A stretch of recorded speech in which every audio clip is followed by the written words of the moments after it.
Hello বন্ধুরা, আজ আমরা মগ্নচড়া সম্পর্কে আলোচনা করব। তাহলে মগ্নচড়া কি?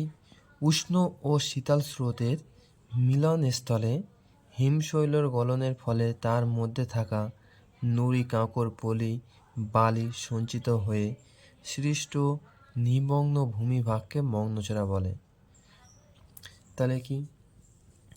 এই দিক থেকে একটা উষ্ণ স্রোত ভেসে আসছে, এই দিক থেকে একটা উষ্ণ স্রোত আসছে, আর এই দিক থেকে শীতল স্রোত। আর আমরা জানি কি শীতল স্রোতের সাথে বরফ বা হিমশৈলও থাকে, আর এই হিমশৈল যখন উষ্ণ স্রোতের প্রভাবে গলে যায় তখন হিমশৈলের মধ্যে যে সমস্ত নুড়ি বালি কাঁকড় থাকে তা আস্তে আস্তে সমুদ্রের তলদেশে সঞ্চিত হতে থাকে, সঞ্চিত হতে হতে এক প্রকার নিমগ্ন ভূমির সৃষ্টি হয়। আর এখানে উচ্চতা বেশি হয়, সূর্যের আলো সহজে পৌঁছাতে পারে, ফলে এখানে বিভিন্ন প্রকার শৈবাল যেমন প্লাঙ্কটন যা মাছের প্রধান খাদ্য তা অধিক পরিমাণে জন্মায়, ফলে এখানে বিভিন্ন প্রকার মাছের আগমন ঘটে। একেই মগ্নচড়া বলে।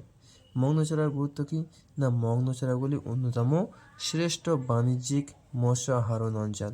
উদাহরণের মধ্যে আছে Grand Bank, Doggers Bank, Fisher Bank ইত্যাদি।